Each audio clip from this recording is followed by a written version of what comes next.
Now today I have some good things to bring to you. How many of you guys was here last week, or at least listened to the message last week? Yes? If you haven't, go online to youtube.com under Mountain High and listen to that message. Pastor Ed brought an amazing message last week. It'll open your eyes up. It's some amazing things that are happening right here in a little bitty conifer, evergreen, Bailey, Pine, Colorado. Absolutely amazing things. It was a message that I'm like, I have to follow that next week. Oh my gosh. All right. So I'm not sure if I'm going to be able to follow that message, but that was an amazing message. So if you guys haven't heard it, go to YouTube, Mountain High Chapel's channel. It's all there. All of our all the messages end up on Mountain High Chapel's YouTube channel, just so you guys know. Find them, share them, like them, whatever. Subscribe to the channel, and it's a lot of fun. It's a good time over there. They're actually starting to do those what are they called? Shorts. Yeah, they're doing the shorts now of the messages, so they're popping up on people's threads. It's kind of fun. Pretty darn cool. So, some of you guys know my story with my daughter in the school and all that. I know it's old news, but it's it hasn't left my head, hasn't left y'all's head. You guys are still walking around the school praying over it. I'm loving life on that.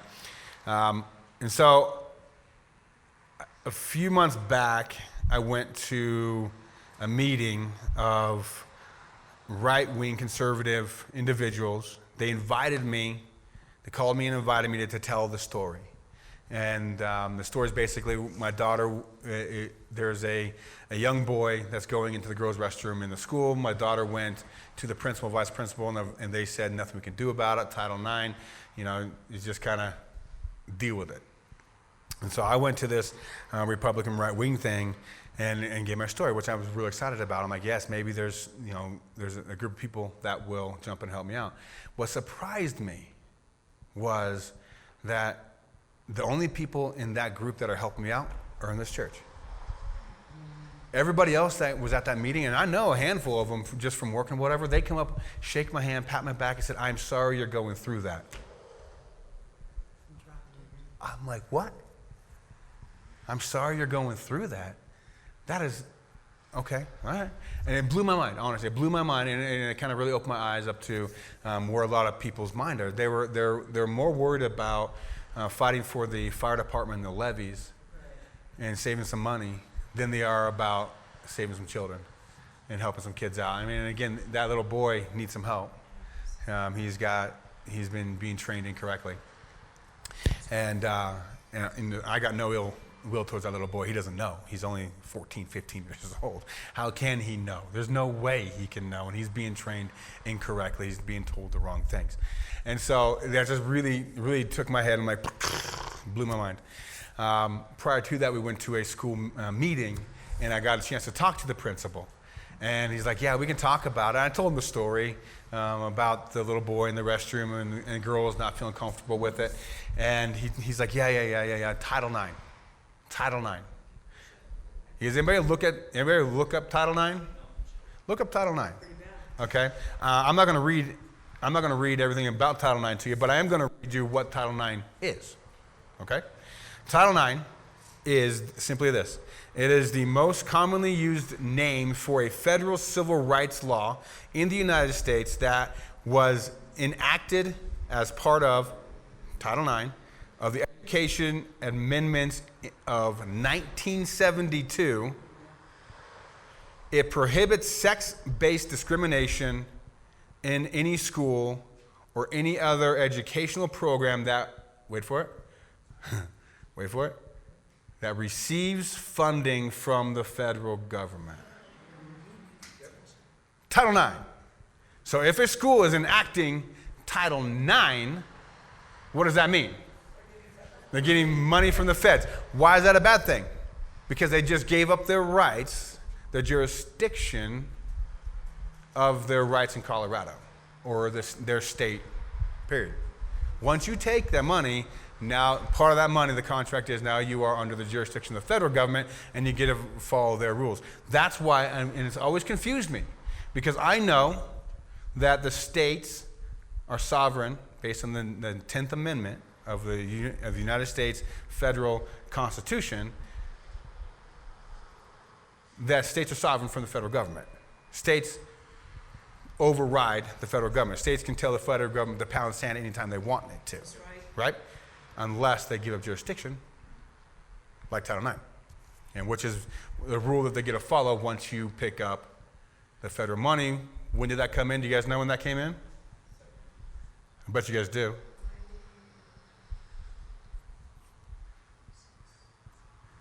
Common Core, guys. You guys remember Common Core? Common Core, right? That was the education bill that was passed through by Obama. Common Core is a federal education program that paid schools, education districts, and states to take on this educational program. Title IX, which is what? A sex-based anti-discrimination policy, which is fine. I agree. Don't discriminate against people, right? I agree with that. But you tell me what kid, I said this the other day about youth camp. I said, I've never met a kid that was born depressed. I never met a kid that was born suicidal. I've never met a kid that was born with daddy problems or mommy problems. I've never met a kid that was born rebellious. That's all trained behavior. Okay? Yes, there is high strength kids. You got one, I was one, right? What do they call them? I call them high strength. What do you guys call them?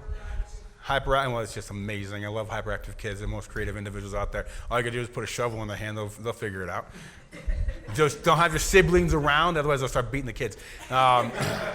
Or but they will dig a grave for them. I guarantee it.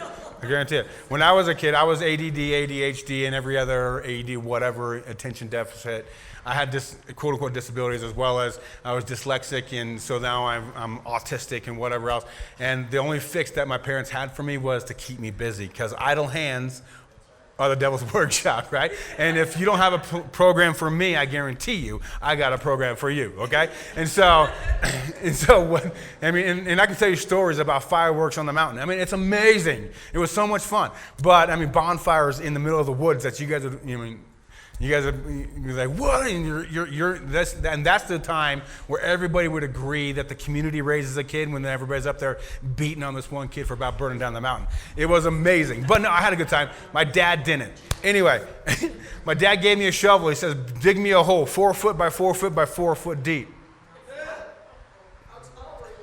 I was like 5 foot 5'2". And so I did it. I dug this hole 4 foot by 4 foot by 4 foot deep, and he measured it out. He's like, perfect, now fill it in.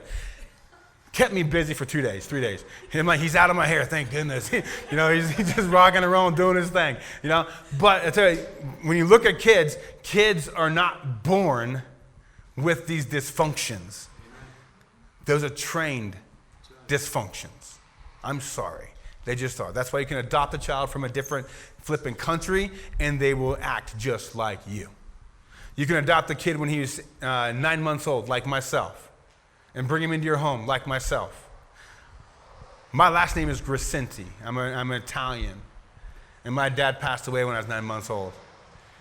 My current dad, Ed, he married my mom when I was, I don't know, whatever, just a little over a year.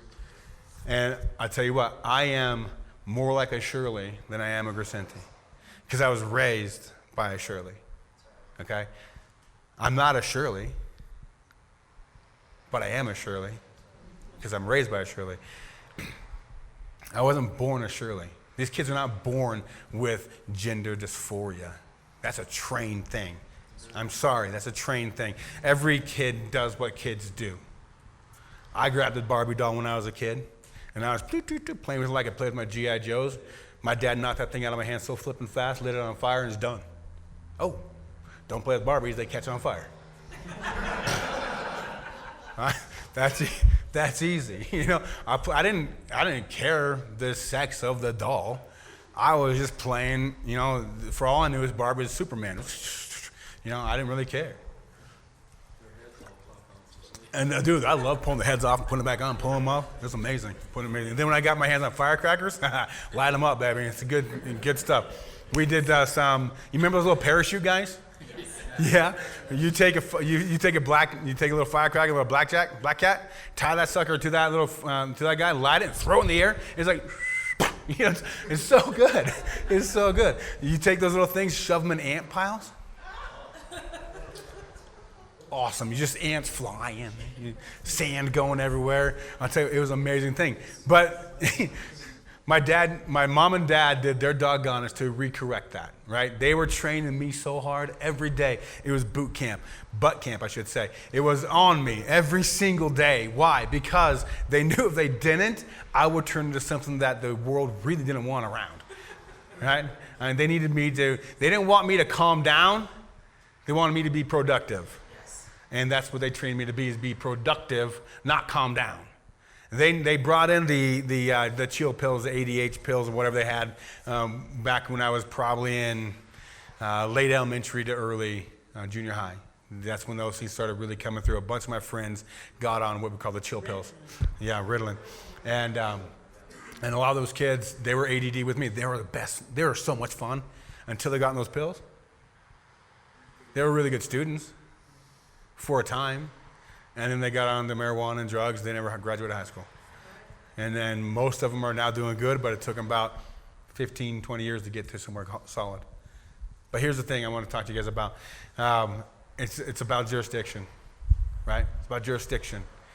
The schools, Common Core, think about this. Common Core came in, our state let this program in, and I finally figured out what is the big deal about Common Core. I finally figured it out. It is simple. It is a way for the school to let the kid choose the school over their parent. That's right. And I can tell you easily how. If you've had a grandkid that has come home with their homework, and they're like, Mommy, Daddy, can you help me with this? And you're looking at this, and it's fractions or it's simple multiplication. You can't understand it. It is completely wrong. 100% wrong. What does that do? That makes the parent look stupid. The teacher look smart. Well, Daddy, how come you don't know how to do this? Oh, I do, but not like this. This is a bunch of I can show you how it's supposed to be done. And so I write it out. I'm like, oh, no, Dad, that's wrong. No, that's right. No, that's wrong because I can't pass unless I do it this way. So I can show them the correct way, but they won't pass unless they do it this way. So what do? Okay, and so we try to do our doggonest to learn how to do it this way and give them jurisdiction over our kids. And then they're in the middle of this, and this is what when I was researching Common Core, a lot of the complaints from the teachers was it's not really teaching, but it's more of a script and a scripting of how to do it. And an education, not as in to what you're learning, but an education in what the script is trying to tell the kid to do. Does that make sense? Yep. I want to show you this real quick. I'm going to read this to you. Let's see here. 2019 to 2020 school, the federal education thing, and this is how much money that the federal government spent on education in 2019 to 2020 school year. $870 billion. $870 billion. That comes out to approximately $17,013 per pupil per school in public. That's what they spent on these kids. There's a reason since 2000 and, what would it be? I guess 2014, 15, 16, something like that they started doing all these different types of MAP testings. You guys seen those? Yes. And the MAP testing back in the day it was the Iowa basic test. Okay, those of you that are as old as me or older, it's Iowa basic test, right? Which was, it's school performance stuff, which is fine. I have no problem with seeing what the school performance is. Here's this thing, and those of you that work in the school know this. I didn't know this until I had a kid with an IEP. You guys know what an IEP is? Yes. Right? It's special education, right? So I have a kid in IEP. Well, they come up to these tests, these map testings, and all of a sudden, all the IEP kids are opted out. They opted out, period. They don't do these individual tests. They don't do it with mine. In the Conifer schools, they're opted out, period. They don't have to do these school performance tests. They do the other tests, which is fine. But and of course, the kids are like, well, I want to opt out of this one too. Well, you can't. Why not? Because you got to do this one. Well, why do I have to do that one? Because we didn't want you to do that one. You make it look bad. That's what it is. Makes you look bad. Like what? My kid, they want the money. You follow the money, you're going to follow them. You'll find the problems, right? Title IX is being enforced because they're getting money, and that's what the federal government says to do, right? Now, I want to keep on this whole rights and sovereignty thing going with you guys. You okay with that so far? Yep. So far? Okay. Good deal. So you guys understand that the Constitution that we should be paying attention to is not the federal Constitution and the Bill of Rights. It should be your individual state's Constitution and Bill of Rights. You guys understand that? Because that's actually what should be governing you, not the federal government one, right? The federal government one actually is horsepucky, unless you're working in the federal government, or you're a state that is receiving money from the federal government. Now we should probably be paying attention to that. It's kind of like the way that things are going and the way that the states are all being bought up by the federal government. We should all be paying attention to. I mean, yeah, you are correct when you say the president election is one of the most important elections outside of the school board and your local municipalities elections, because the federal government runs the show now. If you think for a second that there is a state sovereignty anymore, you're wrong. The federal government runs the show. Why? Because the state needs quote unquote money. Why? Because they take our taxes and they spend it on what? Useless stuff. Things that don't matter to anybody but a very small minority of people. But yet the homeless is getting worse in town. Come on. Something else going on. Something else going on, right? Follow the money. Follow the money. Anyway, but as an individual in this state, we still do have our rights intact, right? We still do have our rights intact until you drive your car. Did you know that once you step foot in that car, your driver's license gets rid of all your rights, your constitutional rights? Do you know why? Somebody tell me why. Anybody know why? Because the Constitution only works with criminal and civil law, period. It does not work on administrational law, which is your traffic court or family court. Family court is out of, unless you got someone getting beat or whatever else, then that can go into criminal law or civil law. But most of the family court stuff is worded in a way that you are pulled out of criminal and civil law. Therefore, you have no constitutional rights. You're now under the jurisdiction of the court. That's why when you get pulled over by a cop, they could care less about your rights of travel, whatever else. You signed away your rights when you took your driver's license. You agreed to follow the laws of the land. A buddy of mine went to court, and some of you guys heard this story, but a buddy of mine went to court for a traffic violation. And in front of him, there was an older gal, a Mexican gal, that the judge is yelling at her. This is your 6th time this month in my court. I'm tired of you being in my court. Stop driving a car. Get out of my court. She's an illegal, driving cars. My buddy steps up and he's like, all right, here's your deal. Here's your plea bargain. It's 2 points on your license. Pay the court. Go. He's like, time out. I'm a tax-paying citizen. I was born in this country. This person wasn't born in this country. This person came across the border without permission. This person is not doing the things that are supposed to be done correctly in this country. Why is that you let this person off, but me, a person that's doing everything correct, other than I sped 10 over the speed limit, I'm getting nailed to the ground? And the judge says this, because this person is not in my jurisdiction, you are. That person that came across the border illegally has more rights than you do. Isn't that funny? Yeah. It's not funny at all. This coffee is delicious.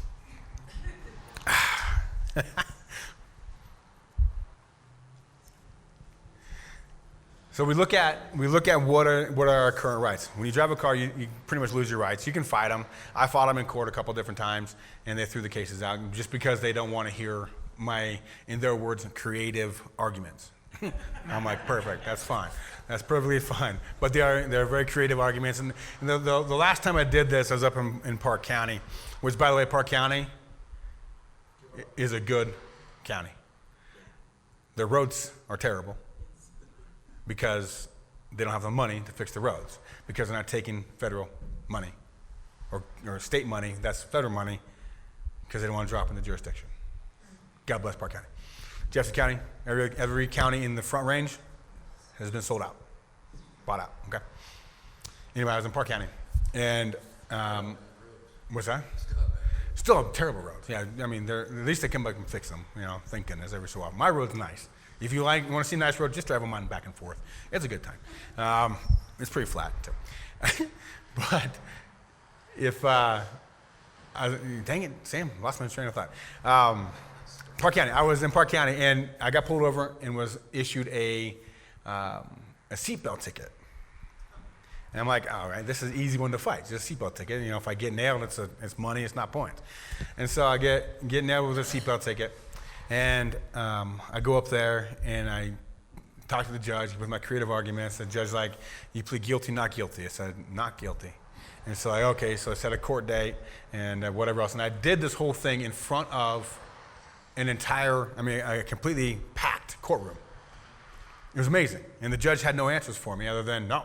And just kept barking back at me. It was awesome. And so when I leave the court that day, I get a lot of people pulling me out about what I was talking about, and so I had a chance to give a little education to them. Anyway, I come back from my court date, and if anybody's ever been to traffic court with a trial, anybody know you've been there before? Okay, the very first thing you do with a trial is you never ask the cop a question, ever. Don't ask the cop a question. Do you know why? Because once you ask the cop a question, now you are entitled to be questioned yourself. But if you ask the court questions, because the court was not a witness to anything, but the cop is a witness and the accuser, by the way, which doesn't make any sense, but that's how it works. Anyway, so I get to court and I open the doors and there's nobody in there except for the judge and the cop. And they've been there for 20 minutes from what the clerk told me. And I'm like, this is really odd. And so the cop steps up and starts doing his thing, starts talking about what he found, what happened, all this different stuff. And then he goes, Mr. Shirley, do you have any questions for the officer? I said, absolutely not. So I do have a question for the court. And so I got like halfway through my first question. He's like, Mr. Shirley, let me stop you. Before you go into your creative arguments, I just want to let you know that the officer did a fatal flaw in his testimony and didn't name you as the driver of the vehicle. So therefore, this case is dismissed. I'm like, you guys suck. I spent hours and hours trying to get this thing figured out, and you just like come up with a quote-unquote planned technicality. This trooper's been on the force for 30 years. He doesn't mess up. But the judge and him were just sitting there, let's get rid of this, give this cat, we don't want to deal with this, it's a seatbelt ticket, who cares? And so before you get there, I'm like, you guys, come on, man. I spent all night last night, I didn't go to sleep, because I wanted to make sure I had all my T's crossed and I's dotted, man. I was like on it, and they just didn't want to hear it. I'm like, you gotta be kidding me. You gotta be kidding me. So, but I mean, that's what happens when you give up jurisdiction, right? When you give up jurisdiction, they can play whatever games they want to play, because you're not a part of the team. I have a lawyer friend of the family's, and he told me this, and I'm going to get to Jesus here in a second, guys. Don't get me wrong. This is, I promise. But this lawyer friend of mine told us that if we go and try to fight things ourselves, what they call it, pro se or whatever, that you're going to lose. And I said, why? Why? Even if I'm 100% right? He's like, even if you're 100% right. So why? Because we can't have people that are outside of the good old boys club, this is his words, outside the good old boys club winning. So no matter what, we're going to come up with a reason for you not to win. So you have to hire an attorney, and then our job is to extend it as long as possible, because the best one case is one where you run out of money and you settle. We have to go to court. I'm like, you guys suck. You guys really do suck. Because that's part of the deal. So you give up your jurisdiction. You hire an attorney, you give up your jurisdiction. You give up your rights. Now I am talking for you. I'm a part of the good old boys club, and if I like you good enough, I can make sure things go really well, or I can make sure things go really bad. I'm like, oh my gosh, there's no hope. There's no hope in this system. So anyway, does that make sense to you guys? A lot of fun. You know, I want to play this for you. It's just a few minutes long. Let me see if I can find it here. Turn this handheld up a little bit for me. Make sure it's going through the... Check. Good. I'm going to see if you guys can hear this. I am Helena. I'm 23 years old. When I was about 15, I started using Tumblr. I had an eating disorder since I was pretty young. There's a lot of messages that said, if you feel bad about your body, that means you're trans. I was just going through this period of like, I don't like how I'm treated as a cis person. I don't want to be cis because cis means you're uncool and you're privileged and you're an oppressor and you're bad, and I don't want to be that. In that way, I was really incentivized to try to figure out a way to make my voice heard in these communities. And obviously I can't change my race. I can't really change my sexuality. So the only thing left was to start playing around with the gender stuff. So I decided to call myself a demi-girl, which is one of the 40 million genders. And that basically means that I'm mostly a girl, but I'm a little bit not a girl, which is just like, what does that even mean? And then after that, I went to demi-boy. And then after that, I went to gender fluid. And after that, I eventually went to trans boy. But all this took like 2 or 3 years of just going through this repetitive cycle of changing this identity and changing it again. And it was just never enough.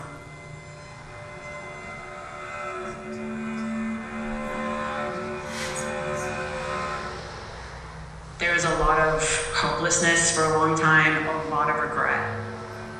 The feeling of regret was intense. Ruby began identifying as male at 13 years old.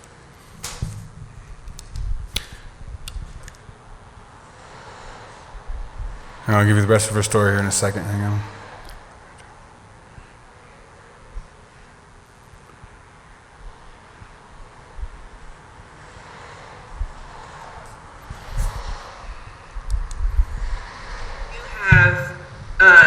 Our own gender expression. We don't inherently have a gender at all. I have a mommy and daddy, adopted mommy and daddy, who are totally comfortable with me being a little girl, and their children and their grandchildren are totally supportive. In This fact, guy's like 35 years old. Our youngest granddaughter, when I was 8, a year ago I was 8, and she was 7, and she said to me, I want you to be the little sister, so I'll be 9. I said, well, I don't mind going to 6, so I've been 6 ever since. But we have a great time. And we color, we do kids stuff. It's called play therapy. No medication, no suicide thoughts. And I just get to play. 35 years old, that guy right there.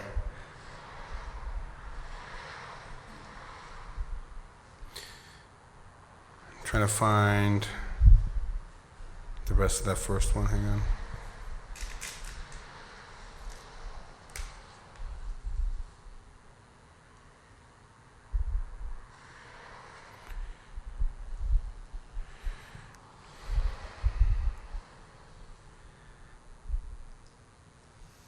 The thing is, about all this, I'll let this play for a second, so I get to where I want to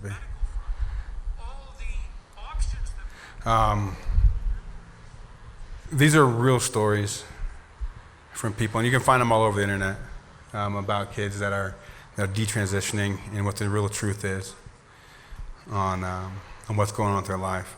And this one gal really impressed me. I'm going to let you finish. Here we go, right there. I'll let her finish her story here.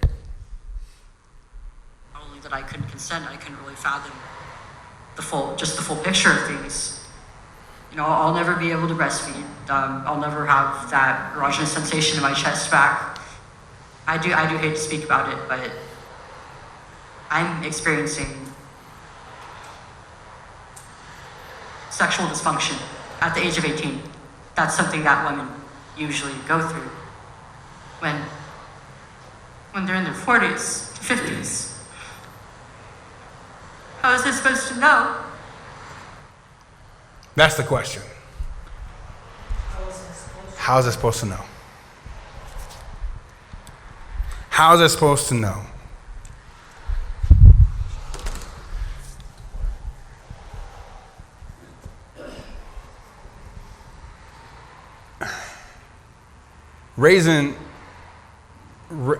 I've learned a lot. So as I've grown up, and I know most of you, a lot of you guys are older than me and raised kids and got through kids, and I'm still raising my kids.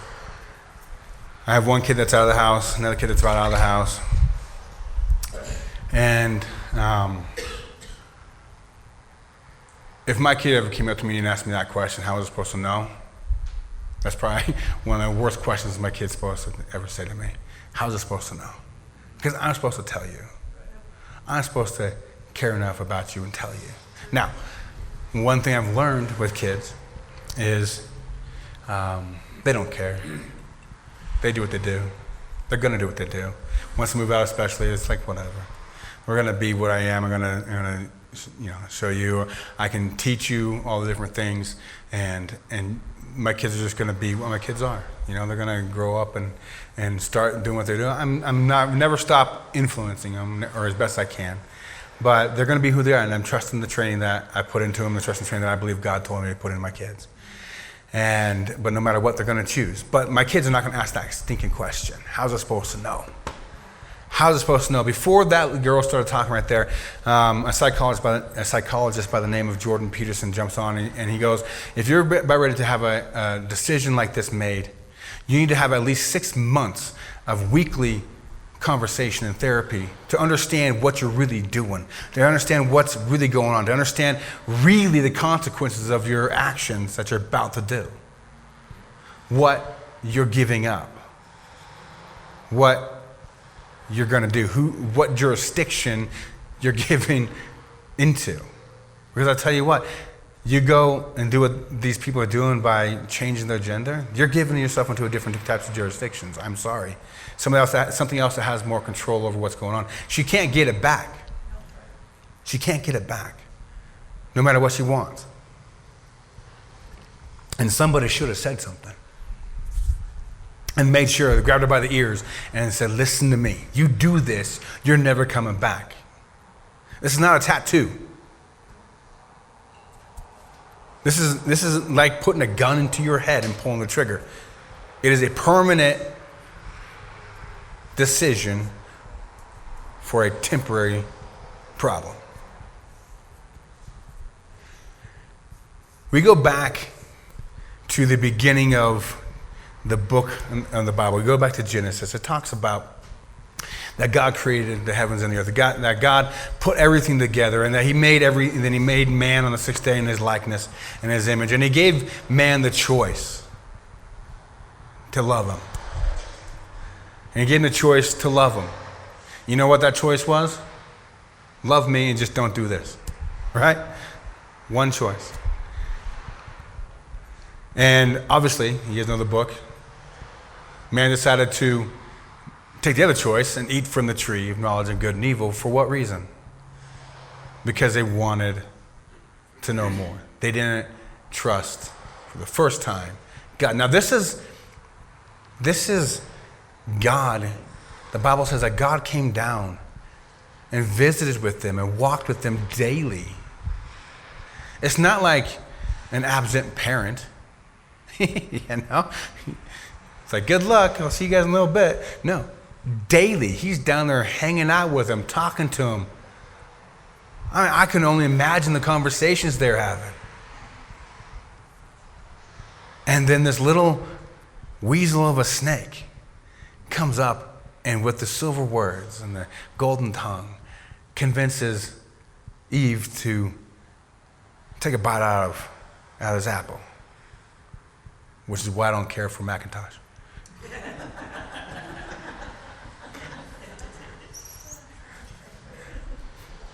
Take a bite of his apple and then give it to, or the fruit that come off his tree, and then give it to her husband, and he took it as well. And now they broke their trust. They broke into the gates of hell, and they decided now that they're going to be living in sin. God comes down and he's like, where are you guys? They're hiding from God. For the first time, God comes down every single day and hangs out with them, and then for the first time, they're hiding from God. Why are you hiding from me? Well, we just realized, after however many years this has been going on, that we're naked. And God's like, dude, you've been naked this whole time. If you had a problem with it, I would have made you clothes. But you had no problem with it. It's not cold, so, just... And they're like, no, we're naked. And so then they got the first fashion show going and outfits going and all that stuff, right? And then 1,600 years later, after God's tried all of these different things, 1,600 years later, he sends a big flood. And there's one man that can save it, him and his family, that can save the world, and he invites everybody. And nobody wants to jump on there. So he gets the animals on there, at least we'll have something to eat, something food, and repopulate this earth. And God tells him one thing to do. You guys know what that one rule was? They said, get on the boat, and when you get done with the boat ride, I want you to be fruitful and multiply and fill the entire earth. That was the rule, right? Well, what did they do? About 180 years later, they started building the Tower of Babel. They're like, we don't want to spread out. We want to stay right here. We're going to build a tower to the heavens. That way we can be like God. And what does God do? He goes down there and he's like, dude, I told you guys what to do. So if you're not going to do it by your own free will, then I'm going to make you do it because you're not going to be able to understand a daggone word anybody else says. And so he changes their language. And these family groups spread out. And if you guys go to the Creation Museum's website, they actually have a really good story on this, and they can actually show you have a map. This was fascinating to me. They have a map of the genealogies that you read in the Bible that bore the snot out of you. They have the genealogies, and they show a map of where each family group went around the world based off the genealogies in the Bible. It's really neat. I like that kind of stuff. There was a guy named, it's like Noah's great-great-grandson or something like that, named Ephor, and they named a whole continent after him called Ephrica, Africa, coming from Noah. So there's only one race. That's the human race. It's not multiple races. There's multiple people groups, for darn sure, families, but one race, the human race, right? Whenever we look at what did God do for us, because 1,600 years after Adam and Eve were, after that, based on the Bible, 1,600 years the flood happened. 1,600 years after that, Jesus showed up and he's gave us another way out of this. And now we're 2,023 years after that, approximately. 2,000 years after that. And he's like, just listen to me. Stop giving your jurisdiction over to what you think is okay. Stop giving your jurisdiction over to the thoughts of the devil. Because that's his job. He's the deceiver. His job is to make people ask these questions. How was I supposed to know? We can't ask that question anymore because God did it for us. He's like, here's the book. I normally have my Bible with me, but I don't have it with me. Here's the book. Here's the answer book. If it doesn't line up in the answer book, and this is what I was talking to the kids at youth camp, said, anything that you hear, what does the Bible say about it? Check it out. Here's the answer book. There is no reason for us to ever say, how was I supposed to know? It doesn't matter what your problem is. It doesn't matter where the issues come in. It doesn't matter anything. You're supposed to know because you can read it. It's free for you to read. It is 100% yours for the taking. And if you're getting wrong information, then you better check your Bible. Because I tell you what, guys, Jesus is on his way back. If you guys haven't been paying attention, Jesus is on his way back. And we don't know how, when, anything. But we do know that he's on his way back. And I know they've been saying this for thousands of years, but it's never been this close. It's never been this close. If you want to, this is how I look at it. This is Josh's opinion. All this stuff is Josh's opinion, how Josh sees it, Josh's perception, Josh's deal, right? How Josh reads it in the Bible, right? But if you really want to see how close you are to Jesus coming back, watch Israel. Watch what's happening to Israel, because that is the center of everything. That is the hub to the spokes on this wheel, guys. It is so close. Watch what's happening to Israel. It's really, really, really close. If one day you wake up and Damascus is gone, by the way, get under your bed or something. Some bad things are happening. We should be gone by that point. But you guys, I'll tell you what, all this stuff, we can look at the world around us and say, oh my God, there's no hope. What are we supposed to do? Just, I guess, stock up food and lighters for currency? I don't know what's going on, because there's no hope. I can't drive a car without somebody being in control of me. I can't send my kid to school without my kids being manipulated and trained in the wrong way of thinking. I'll tell you what, my kids know how to think. Because they're not going to ask, how was I supposed to know? Because daddy's not going to let that happen. It's our job to train up our kids in the way that they should go, so when they get older, they will not depart from it. That's right. It's not our job to babysit them once they move out. It is the government's thinking that it's their job to babysit us. But you look at the difference between government and God. God says, here's the answer, here's the truth. It's not, there is no other way around truth. Truth is the truth regardless of what you think. You could think that this rock over here is a granite, but in our reality, it's gold. It doesn't matter what you think or your perception or how you look at things. It does not matter, because the truth is the truth regardless of what you think.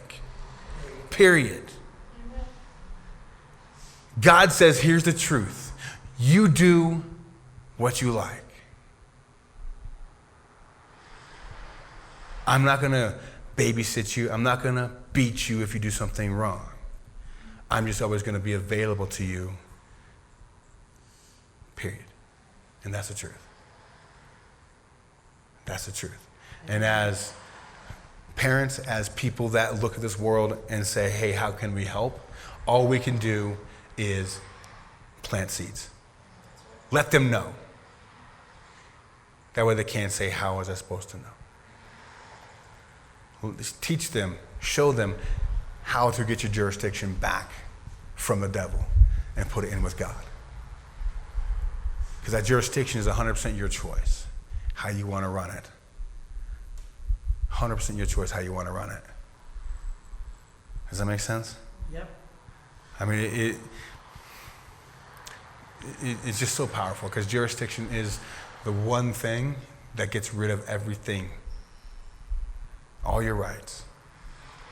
Everything that you think is awesome and hold dear to yourself, you give away jurisdiction to the wrong person or the wrong people group or the wrong government or the wrong entity, i.e. the devil, or the wrong think. You give your jurisdiction away, you give away your rights. You just do. You just flat do.